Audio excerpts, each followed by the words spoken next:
उस समय की बात है जब भगवान शिव के पास कोई वाहन न था। उन्हें पैदल ही जंगल पर्वत की यात्रा करनी पड़ती थी।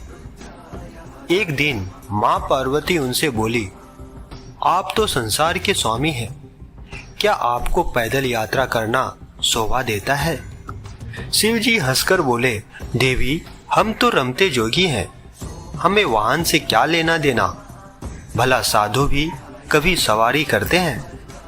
पार्वती ने आंखों में आंसू भरकर कहा, जब आप शरीर पर भस्म लगाकर, बालों की जटा बनाकर, नंगे पांव कांटों भरे पथ पर चलते हैं तो मुझे बहुत दुख होता है। शिवजी ने उन्हें बार बार समझाया, परंतु वह जीत पर अड़ी रही। बिना किसी सुविधा के जंगल में रहना पार्वती को स्वीकार था, परंतु वह शिवजी के लिए सवारी चाहती थी। अब भोले भंडारी चिंतित हुए, भला वाहन किसे बनाए? उन्होंने देवताओं को बुलावा भेजा। नारद मुनि ने सभी देवी देवताओं तक उनका संदेश पहुंचा दिया। अब सभी देवता घबरा गए। उन्होंने सोचा, कहीं हमारे वाहन न ले ले। सभी कोई न कोई बहाना बनाकर अपने अपने महलों में बैठे रहे। यहाँ पार्वती उदास थी। शिवजी ने देखा कि कोई देवता नहीं पहुंचा है। उन्होंने एक हुंकार लगाई तो जंगल के सभी जंगली जानवर आ पहुंचे। शिवजी ने उनसे कहा, तुम्हारी माँ पार्वती चाहती है कि मेरे पास कोई वाहन होना चाहिए। बोलो, कौन बनेगा मेरा वाहन? सभी जानवर खुशी से झूम उठे। फिर एक छोटा सा खरगोश आगे बढ़ा। उसने कहा, भगवान, मुझे अपना वाहन बना ले, मैं बहुत मुलायम हूँ। इसे देख सभी जानवर हंस पड़े।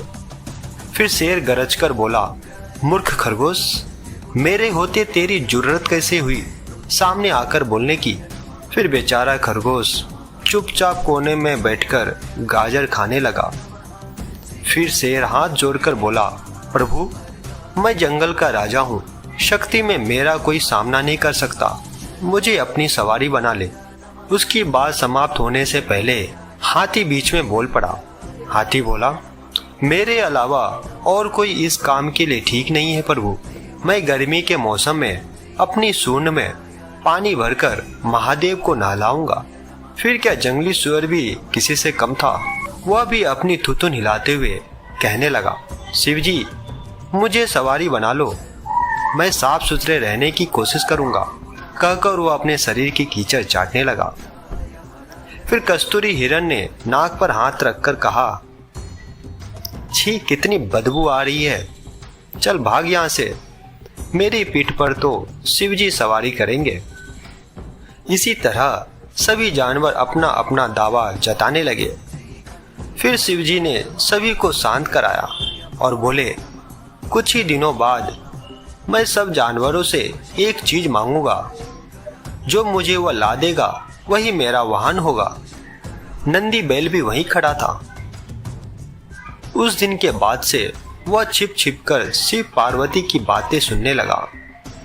घंटों भूख प्यास की परवाह किए बिना वह छिपा रहता था। एक दिन उसे पता चल गया कि शिवजी बरसात के मौसम में सूखी लकड़ियों की मांग करेंगे, तो उसने पहले ही सारी तैयारी कर ली। फिर कुछ दिनों बाद बरसात का मौसम आया। सारा जंगल पानी से भर गया था। ऐसे में शिवजी ने सूखी लकड़ियों की मांग की तो सभी जानवर एक दूसरे का मुंह ताकने लगे।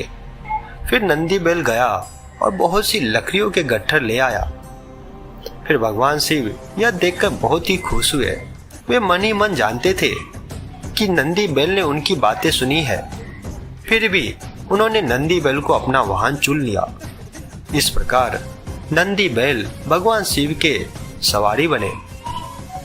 फिर सारे जानवर उनकी और माँ पार्वती की जय जयकार करते लौट गए।